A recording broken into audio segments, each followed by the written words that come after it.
Et salut tout le monde, j'espère que vous allez bien. Aujourd'hui, on va parler un peu du marché obligataire des US, puisqu'on a quand même des signaux qui sont très très importants qui commencent à prendre vie. Donc je vais en parler tout de suite et vous expliquer un peu ce que je vois. Donc c'est parti. Donc là, on est sur le graphique ici des T-bonds futures, donc des obligations à long terme US.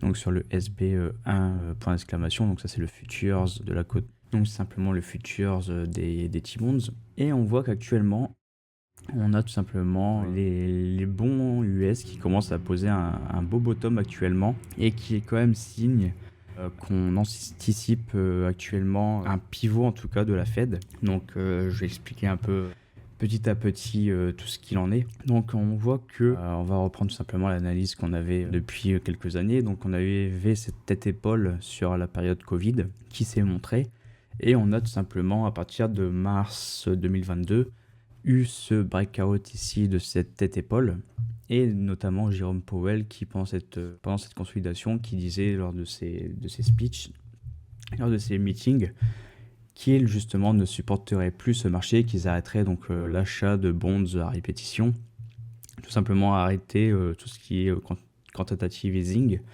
pour aider justement le marché, pour soutenir justement le marché, pour l'aider dû à cette époque Covid où justement il a fallu aider un peu les marchés, essayer de faire en sorte de limiter l'inflation, etc.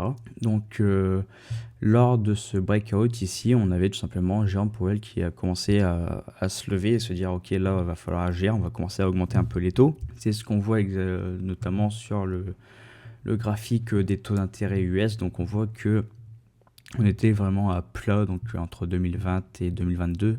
Et on voit une première étape de passer ici sur une première augmentation le 16 mars avant de monter graduellement pendant presque 2 ans. Donc c'est ce qu'on aperçoit également ici. Donc on voit que dû à ce changement de tendance sur les futures, donc sur les obligations, le fait d'avoir le prix des obligations qui baisse, ça implique tout simplement une corrélation inverse entre le prix des obligations et les taux. Donc ici, ça signifie que si le prix des bonds, des obligations baisse, les taux longs augmentent, donc aux US. Et donc vu que les taux longs augmentent, il a fallu également que la Fed suive ce mouvement pour augmenter leurs taux aussi de leur côté. Donc pendant cette période, on a eu donc des obligations, leurs prix qui ont vachement chuté. Donc avec la Fed qui a dû suivre pour justement augmenter les taux derrière. Et on voit maintenant que depuis quelques temps, on a une énorme latéralisation, une grosse consolidation sur les bons. Donc ça implique quoi? Ça implique qu'on commence à se dire ok, là on est dans une phase où on consolide pas mal, on essaie de se retourner et on est peut-être, et donc ça signifie qu'on est sûrement proche de la fin de l'ère du resserrement monétaire de la Fed. Et donc si on commence à voir tout simplement ces signaux ici, ces W qui prennent vie sur les obligations, ça signifie qu'on anticipe probablement une augmentation des prix des obligations. Donc, qui dit augmentation des prix des obligations dit une baisse des taux longs. Et ça, c'est plutôt très très bon signe justement pour ce que le marché anticipe pour septembre, c'est-à-dire la baisse des taux. Ça signifie que le graphique actuellement suggère que le marché anticipe une baisse des taux longs. Donc, si on a une augmentation des prix, comme je l'ai dit, on anticipe une baisse des taux longs.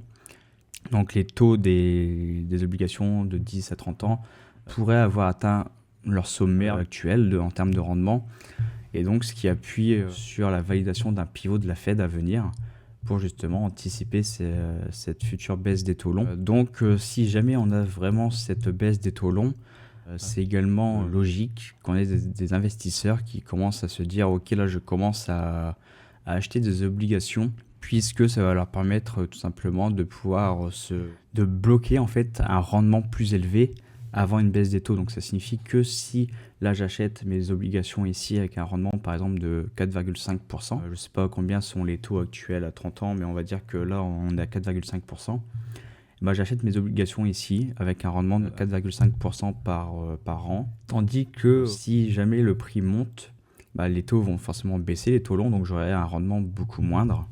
Donc les investisseurs vont être davantage plus intéressés pour acheter maintenant, pour pouvoir se dire ok, si jamais on a une baisse des taux longs qui arrive, qu'on a Jérôme Powell qui va arriver et qui va se dire ok, moi aussi je baisse mes taux du coup à court terme, C'est dans notre propre intérêt de se dire ok, je vais acheter des obligations maintenant pour pouvoir se dire ok, j'ai un rendement à 4,5%, plutôt que d'acheter des obligations plus tard et n'avoir que 2% de rendement par exemple. Ça serait du manque à gagner.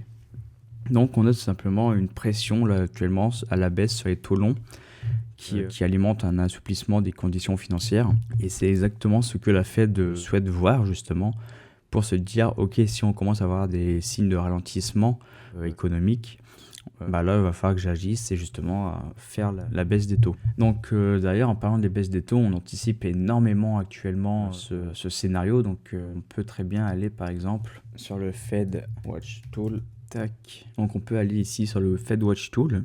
Et on voit que pour le 17 septembre, le prochain meeting de la Fed, on a actuellement 87% de chances de probabilité qu'on ait une baisse des taux.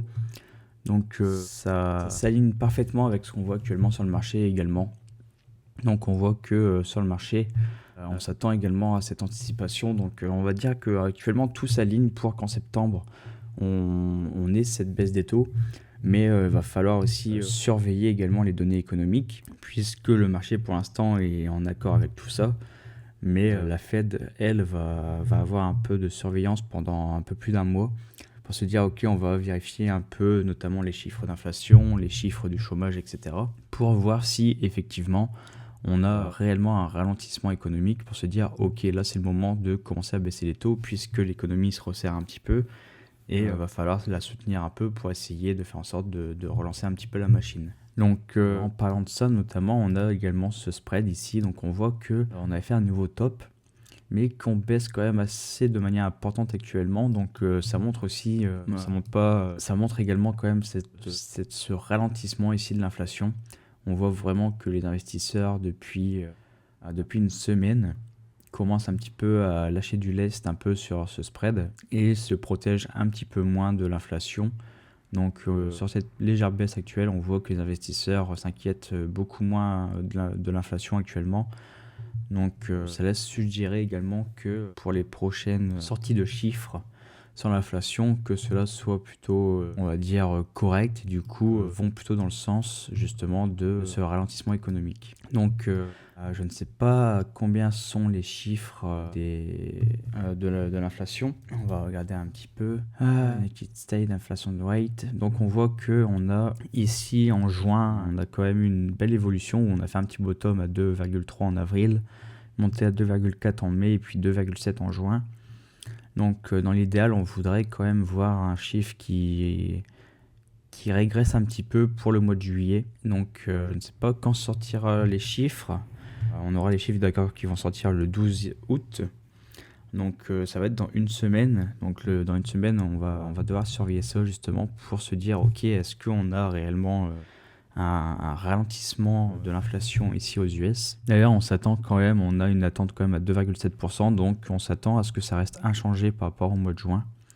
Donc dans l'idéal, il faudrait quand même que ça reste au minimum inchangé, mais qu'on n'ait pas d'augmentation. Donc voilà pour ce petit point justement sur le taux d'inflation US. Donc il va falloir vraiment qu'on ne bouge pas des 2,7 ou au mieux qu'on dégringole un petit peu, mais il va pas falloir qu'on repasse au-dessus, sinon je pense que si d'ici une semaine on a des résultats qui sont supérieurs aux attentes, on risque de voir quand même un marché qui risque d'être un peu bousculé. Et il est quand même fort à parier qu'on va voir ces probabilités ici redescendre un petit peu, donc peut-être redescendre sur les 70-60% je pense, parce que ça serait pas très très bon signe d'avoir justement un taux d'inflation qui continue d'augmenter. Donc voilà pour ce petit point ici pour parler un peu du marché obligataire, du marché des obligations. Pourquoi pas faire un petit point ici donc sur Bitcoin. Donc là il est 14h16, on commence à rentrer justement dans la New York Kill Zone de New York. On a pu voir également que depuis hier le marché s'est plutôt bien soutenu. On n'est pas revenu casser ce précédent low ici qui indiquerait quand même que la tendance baissière qu'on essaie d'installer soit forte. Mais on voit que pour l'instant les acheteurs ne lâchent rien. On défend très bien ce lot ici actuellement. Donc on voit que le marché est venu chercher notre lot. Je pense que si on trace notre reload zone à court terme ici, on est venu la chercher justement. Le marché s'est stoppé dedans. On a également ce petit W, non même pas parce qu'on a cette mèche ici qui est venue chercher le lot. Donc Donc on n'a pas vraiment de W ici, mais on a quand même un recheck un peu de cette zone avec ce petit gap ici. Donc on voit que le marché est venu rechercher cette zone d'intérêt et que ça l'a défendu plutôt bien. Donc actuellement on a un marché qui consolide pas mal ici avec justement entre ce pullback ici du retest du M top en 4 heures daily et justement ce petit bottom qui a été posé, ce petit low. Donc on a un marché qui est en train de se développer actuellement. Là on est quand même sur une énorme bataille où justement on est en train de se dire, on essaie de questionner un peu le marché, de le tester un petit peu et vraiment ce sera la résolution de ce range qui va nous indiquer ok, est-ce qu'on reste haussier si on repasse au-dessus ici, ou dans ce cas-là si on repasse en dessous, là ça sera vraiment un très très gros signe baissier et je pense que ça risque de puer un petit peu pour Bitcoin pour les prochaines semaines. Donc voilà pour ce petit point rapide sur Bitcoin, puisque depuis hier de toute manière ça n'a pas beaucoup bougé, on reste dans ce range et ce sera ce range qu'il va falloir surveiller justement, puisque soit on reprend le high ici et dans ce cas on arrive à réintégrer un peu ce M et les acheteurs vont pouvoir se montrer et essayer de se dire ok non, votre top on va essayer de le défoncer, on va reprendre la main sur le marché, ou alors on casse le lot ici et les acheteurs restent complètement inertes et les vendeurs vont être en pleine possession du marché et vont pouvoir continuer à dégringoler un petit peu, sachant qu'on avait notre first stop ici encore sur les 104 600 $. Donc à un moment ou à un autre, on reviendra tester ce niveau. Donc va falloir faire attention, mais pour le moment, on n'a pas encore pris le soin de nous prévenir qu'on soit dans une belle correction. Donc va falloir surveiller tout ça. Donc vraiment, si on lâche ce lot, ça risque quand même de fortement puer pour Bitcoin et on risque, je pense, d'avoir ce retag de ce first stop pour retester cette tendance. Donc voilà pour cette petite vidéo, donc j'espère que ça vous a fait plaisir. Si c'est le cas, n'hésitez pas à vous abonner, à mettre un petit like et on se dit à la prochaine. Allez, ciao.